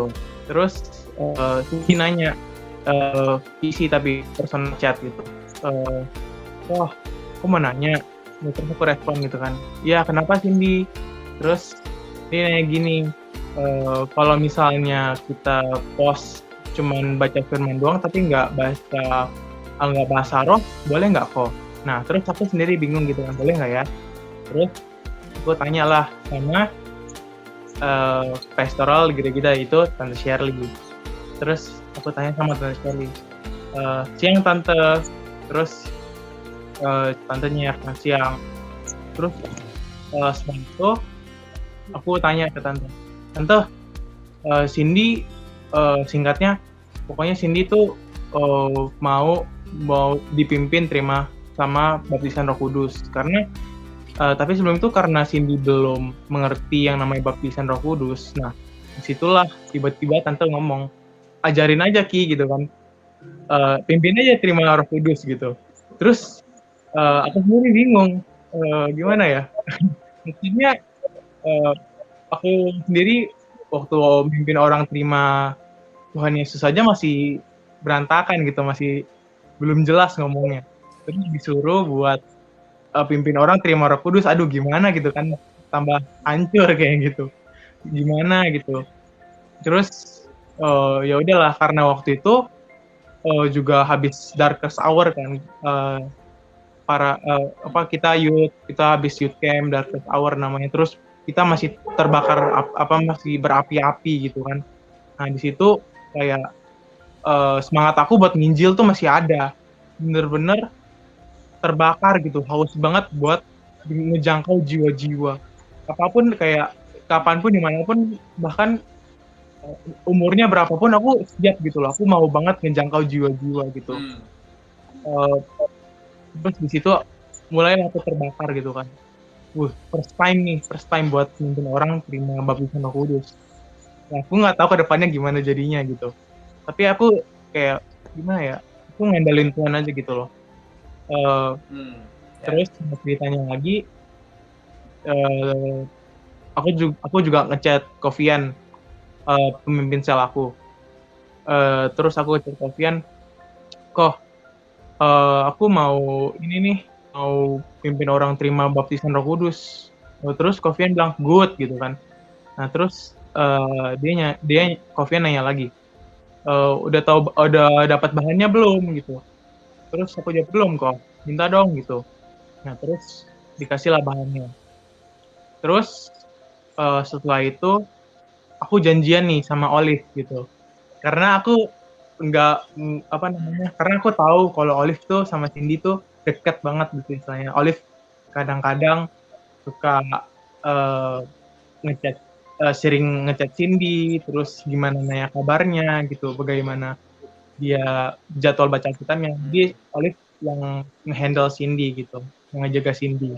Terus aku ajak lo Olive gitu, Liv mau nggak kita ntar pimpin Cindy terima baptisan Roh Kudus. Terus Olive, karena Olive itu juga orang yang on fire banget gitu ya, apa-apa langsung diterima, pokoknya apapun diterima sama dia gitu, sama si Olive. Terus dia rasa sama dia, boleh gitu, boleh banget. Si Olive malah tertarik banget buat pimpin orang terima Tuhan Yesus gitu.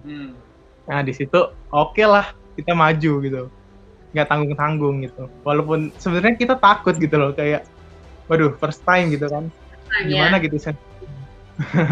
Terus setelah itu kita sama-sama maju gitu. Aku sama Olive kita bareng-bareng gitu.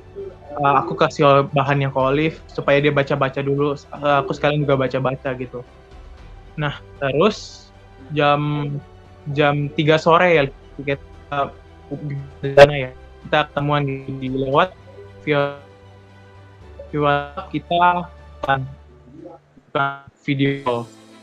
Nah, terus kita callan pertama-tama tuh kita ngebahas dulu, kita sharing firman, terus kita tanya Cindy, dia ngerti nggak bahasa baptisan Roh Kudus itu gimana, terus kita sharing firman supaya Cindy ini pemahaman Cindy tentang baptisan Roh Kudus itu bener gitu, dia ngerti gimana sebenarnya itu baptisan Roh Kudus, terus cara dapatinnya gimana gitu. Nah, setelah itu sekitar 45 menit sampai 1 jaman tuh kita sharing terus gitu kan. Nah, nggak kerasa gitu waktunya udah sore aja gitu. Terus tibalah di saat penentuannya gitu. Di akhir-akhir aku selesai sharing firman, aku tanya Cindy, oke. Jadi menurut kamu sekarang gimana gitu? Mau nggak kamu terima baptisan Roh Kudus gitu? Yang kamu perlu lakuin cuma minta, terus kamu fokus sama Tuhan gitu. Kamu fokus apa yang kamu mau minta apa, kamu doain sama Tuhan, dan kamu percaya gitu loh. Pelan-pelan aja gitu. Maksudnya saat kita pertama kali terima baptisan Roh Kudus juga, kita bahasa roh kayak hira baba kata-kata baba gitu aja gitu kan. Nah, terus aku bilang nggak perlu takut gitu. Yang penting kamu percaya aja. Terus kamu benar-benar sungguh-sungguh minta supaya kamu dapat ini yang namanya baptisan Roh Kudus ini. Gitu. Nah, karena aku tahu gitu kan, Cindy juga orangnya haus gitu. Dia haus banget buat cari Tuhan. Dia sangat-sangat haus buat cari wajah Tuhan. Terus dia sungguh-sungguh banget gitu. Tiap hari, tiap minggu kalau sempat, dia pengen banget ke gereja. Dia pengen banget bersekutu sama Tuhan gitu. Nah, terus itu juga kenapa aku mau supaya Cindy ini dia ngalamin Tuhan lebih dan lebih lagi gitu tiap hari. Terus setelah itu aku sama Olive doain Cindy. Aku doain Cindy. Terus walaupun via online gitu, maksudnya nggak mau secara langsung. Tapi aku percaya gitu kalau kuasa Tuhan itu bekerja melalui apapun, kapanpun gitu. Percaya kalau dalam situasi apapun tuh hadirat Tuhan selalu beserta kita gitu.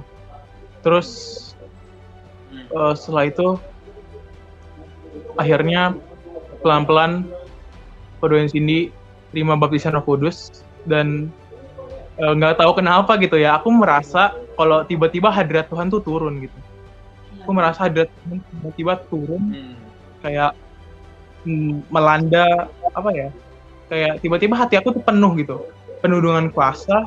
Terus kuasa ini tuh kayak tersalurkan ke hatinya Cindy gitu.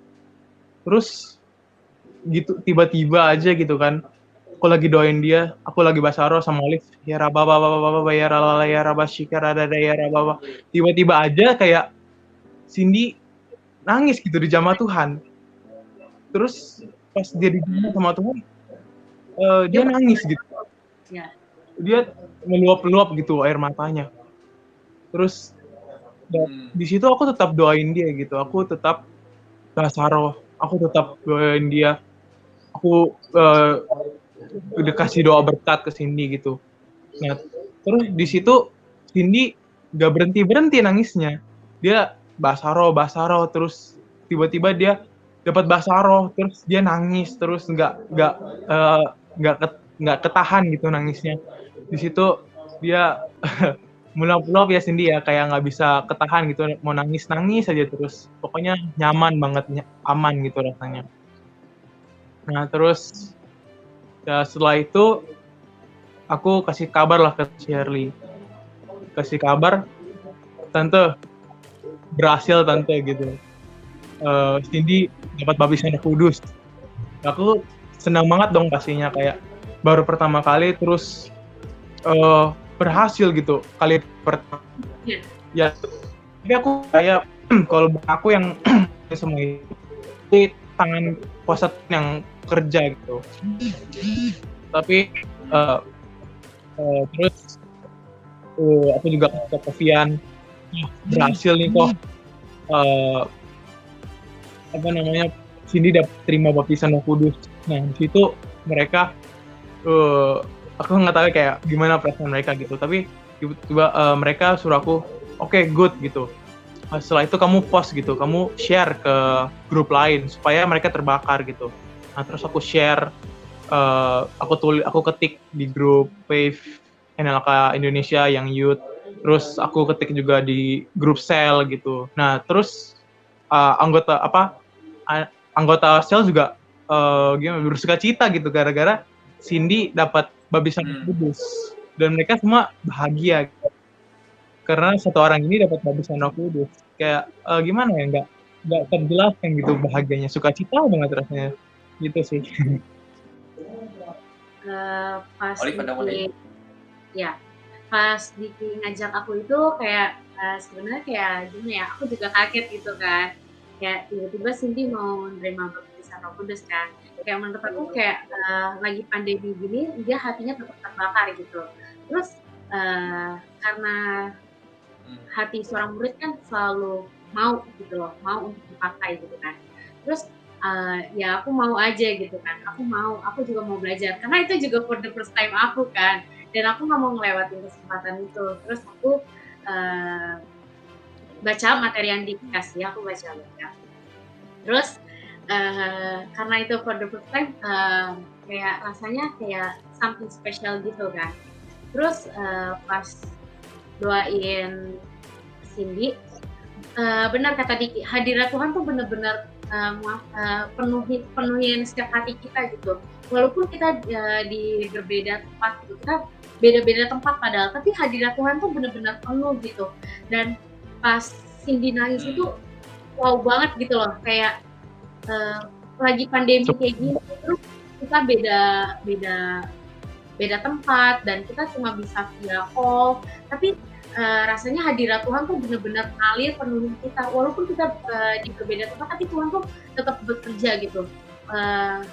Di masa pandemi ini tuh kita justru harusnya punya hati yang mau melayani, terus hati yang mau taat gitu. Jadi kita sama-sama buat obey dan sama-sama buat merasakan hadirat Tuhan di tengah-tengah pandemi ini. Terus dan itu tuh benar-benar feel-nya tuh dapat banget gitu, feel-nya dapat banget pas kita doain Cindy, dan dia benar-benar mau respon, dia benar-benar mau respect sama apa yang Diki sama aku bagiin, dan dia mau benar-benar belajar gitu, mau benar-benar hatinya benar-benar siap gitu, hatinya benar-benar mau gitu, haus akan hadirat Tuhan gitu. Jadi pas kita doain tuh bener-bener hadirat tuh penuh banget, dan kuasa Tuhan tuh bener-bener bekerja gitu.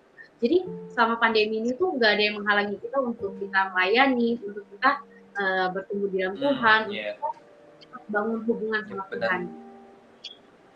Jadi. Wow.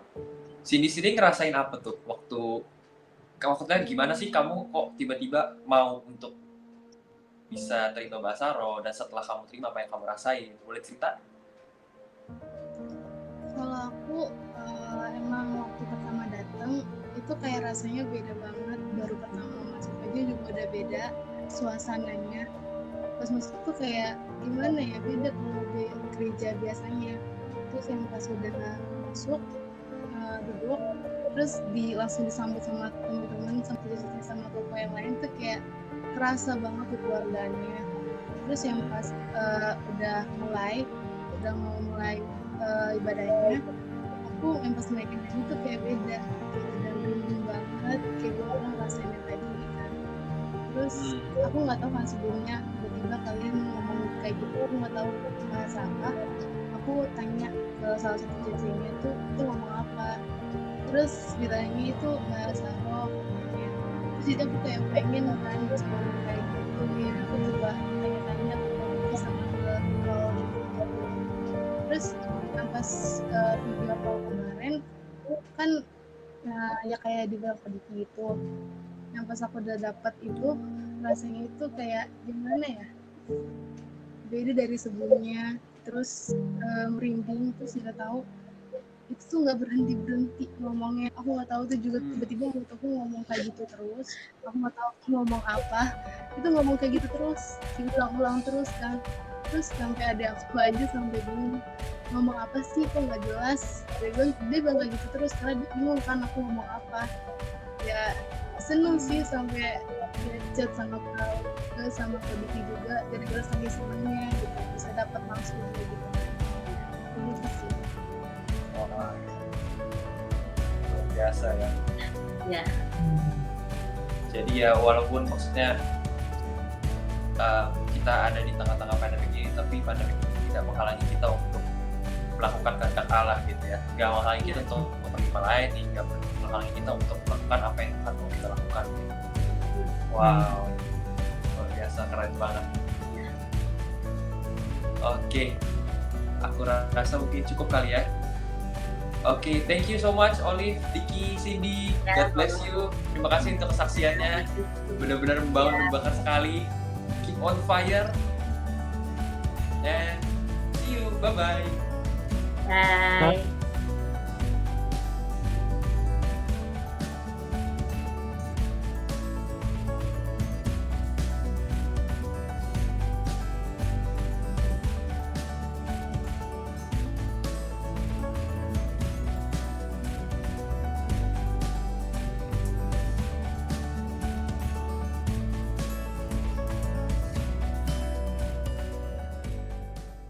Terima kasih Bapak Ibu Saudara sudah mengikuti online service kami. Jesus love you and we love you.